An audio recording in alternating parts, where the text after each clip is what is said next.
सौतेली बहनें रंगापुर नाम के गांव में शालिनी नाम की एक औरत रहा करती थी। उसे दो बेटियां थी। एक का नाम था शिवानी और दूसरी का सुहानी।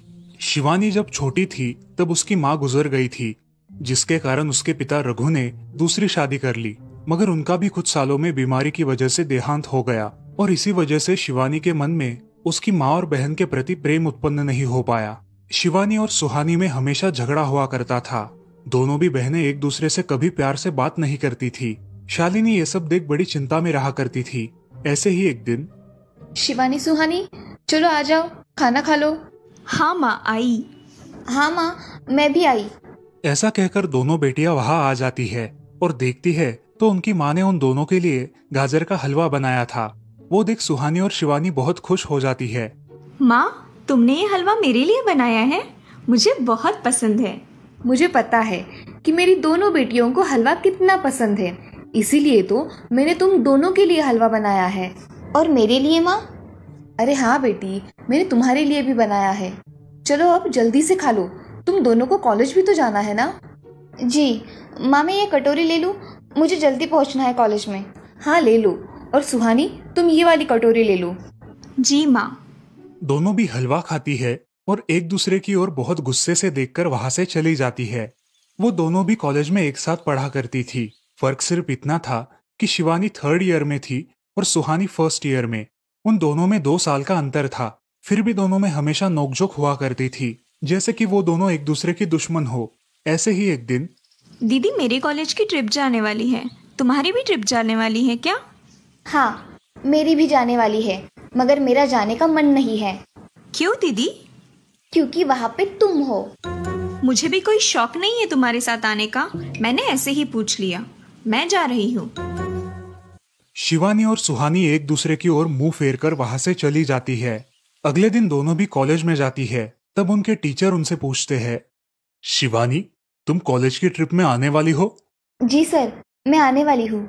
ठीक है, मैं तुम्हारा नाम लिखवा देता हूँ। जी सर। ऐसा बोलकर टीचर ट्रिप के लिए जाने वाले विद्यार्थियों की लिस्ट बना लेते हैं। घर आकर शिवानी और सुहानी ये बातें अपनी माँ को बताती है। सुहानी, शिवानी, तुम दोनों ट्रिप के लिए जा रही हो, मगर वहां जाके झगड़ा मत करना, नहीं तो ट्रिप पे जाने की कोई जरूरत नहीं है। नहीं माँ, हम झगड़ा नहीं करेंगे। हाँ माँ, हम झगड़ा नहीं करेंगे। तो फिर ठीक है, तुम दोनों जाओ। ये लो ट्रिप के लिए पैसे, और बाकी के ये तुम्हारे पास ही रखना। माँ, हम कल जाएंगे और 2 दिन के बाद वापस आएंगे। ठीक है, चलो अब सो जाते हैं, कल तुम दोनों को निकलना है। अब वो सब खाना खाकर सो जाती है। अगले ही दिन सुबह उठकर वो दोनों भी अपने अपने बस में बैठकर ट्रिप के लिए निकल जाती है और इधर शालिनी अपने काम में व्यस्त हो जाती है।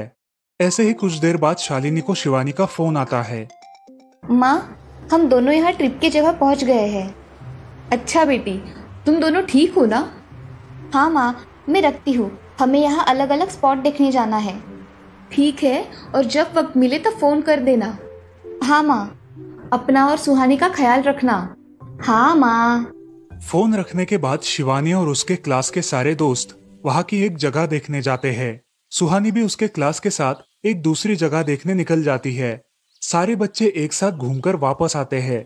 शिवानी सुहानी को ढूंढती है, मगर सुहानी उसे कहीं दिखाई नहीं देती। इसीलिए शिवानी को बड़ी चिंता होने लगती है। अरे, ये सुहानी कहाँ रह गई? इसका तो कुछ भी पता नहीं, कहाँ ढूंढूं इसे? तभी शिवानी को सुहानी दिखाई देती है और उसके जान में जान आ जाती है। सुहानी, कहाँ गई थी तुम? मुझे कितनी चिंता लग गई थी तुम्हारी। अरे, मैं यहाँ ही थी मेरी सहेलियों के साथ, मुझे कुछ नहीं हुआ। ऐसा बोलकर सुहानी वहाँ से चली जाती है। दूसरे दिन सब लड़के लड़कियाँ जल्दी उठकर अपनी तैयारी कर लेते हैं और पहाड़ पर जाने के लिए निकलते हैं। वो सब आज थोड़ा घूमकर शाम तक निकलने वाले थे।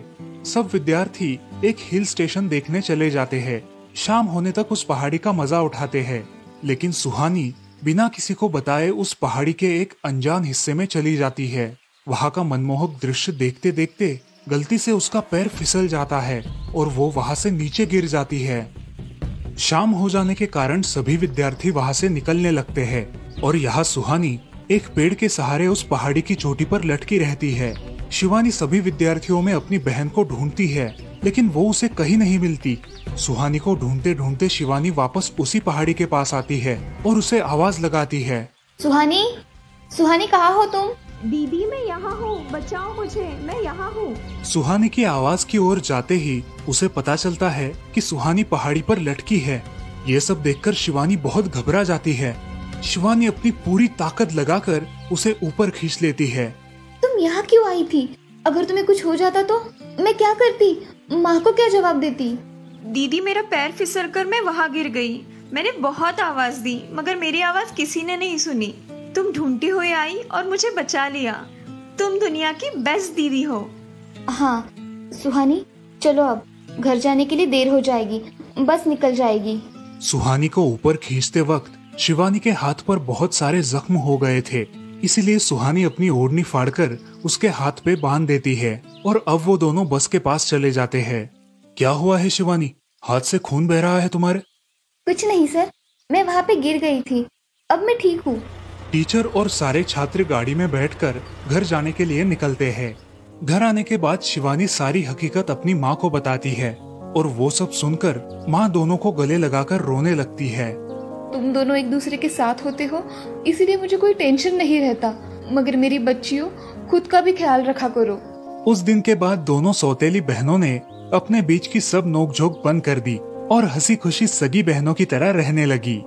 दोस्तों, इस कहानी से हमें ये सीख मिलती है कि हम सबको एक दूसरे के प्रति द्वेष की भावनाएं छोड़कर प्यार से रहना चाहिए। चंदनपुर नाम के गांव में चंपा नाम की एक औरत रहती थी। पति, 2 बच्चे और एक बेटी, ऐसा उनका पूरा परिवार था। उसका पति श्रीधर पोस्ट ऑफिस में जॉब करता था। उसके कमाई से ही घर चलता था। चंपा ने अपने घर के सामने एक छोटी सी दुकान खोल के रखी थी। उससे उसे जो भी मुनाफा होता वो अपनी बेटी की शादी के लिए जमा करके रखती। ऐसे ही बहुत दिन बीत जाते हैं। अब बच्चे भी बड़े हो जाते हैं। बड़ा बेटा अशोक डॉक्टर और छोटा बेटा रवि वकील बन जाता है और दोनों अपनी ट्रेनिंग पूरी करने लगते हैं। एक दिन उनकी बहन ज्योति के लिए एक अच्छा रिश्ता आता है और ज्योति की शादी पड़ोस के गांव के सरपंच जी के बेटे से हो जाती है। ज्योति बहुत ही कामचोर और गुस्सा करने वाली होती है। इसी कारण उसके ससुराल से उसे निकाल दिया जाता है।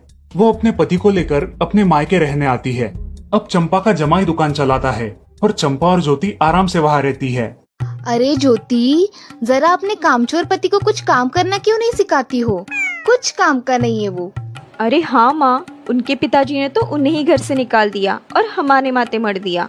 जाने दो, पति है। माँ और बेटी इसी तरह तानेबाजी करती रहती। अब बड़े बेटे अशोक की शादी उन्हीं के गांव के एक लड़की से करा दी गई, लेकिन उस लड़की से भी चंपा बहुत काम करवाती और वो बेचारी सासू माँ का आदर करके सब काम चुपचाप करती थी। एक दिन वो काम करके थक गई और एक जगह पर बैठ गई। ए कामचोर कमला, इतना सारा काम पड़ा है घर में, क्या वो तुम्हारा बाप आके करेगा? चलो उठ, काम कर। हाँ हाँ माँ जी, करती हूँ।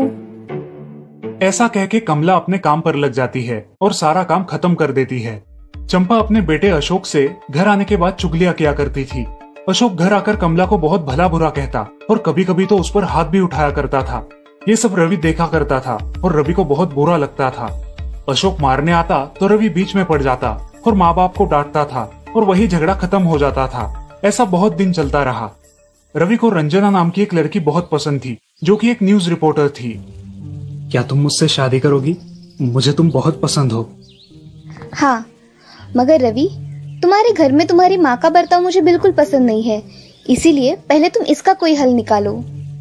अरे रंजना, मैं हूँ ना तुम्हारे साथ, तुम्हें टेंशन की क्या बात है? मगर रवि, तुम भी अगर मुझे मारने पीटने लगे तो मैं तुम्हें कोर्ट में खींचूंगी। अरे हाँ बिल्कुल, वो तो तुम्हारा अधिकार है। अगले दिन रवि अपने घर में रंजना के बारे में बताता है। रवि की माँ चंपा उसे साफ मना कर देती है। रवि, तुम्हें कुछ समझ आता है या नहीं? अपनी बिरादरी की लड़की से शादी करो बेटा। इस घर में ये आखिरी शादी है और मेरे भी कुछ अरमान है बेटा। अजय, आप कुछ कहते क्यों नहीं? हाँ बेटा, तुम्हारी माँ सही कह रही है, तुम इसकी बात मान जाओ बेटा। नहीं पापा, मैं शादी करूंगा तो सिर्फ रंजना से, वरना मैं शादी नहीं करूंगा। सब चुप हो जाते हैं। अगले दिन रवि मंदिर से शादी करके घर आता है।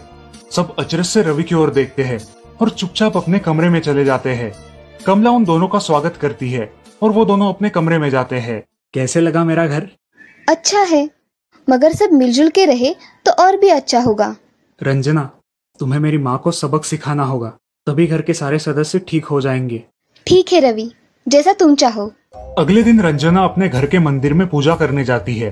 तभी रुको, मेरे भगवान के मंदिर में तुम मत आओ, जाओ यहाँ से। ये कहकर सास रंजना को वहाँ से भगा देती है और घर के किसी भी काम को करने से मना कर देती है। तब क्या माँ जी, आज से मैं इस घर की बहू हूँ। इस घर पे मेरा भी उतना ही अधिकार है जितना कि आपका। क्या बोल क्या रही हो? निकल जाओ मेरे घर से। खबरदार अगर हाथ भी लगाया तो। पता है ना, मैं न्यूज रिपोर्टर हूँ। रातों रात खबर छाप दूंगी और कोर्ट के चक्कर लगेंगे वो अलग, समझिए आप। सास चुपचाप देखने लगी और उसकी बेटी और ससुर भी देखते ही रह गए।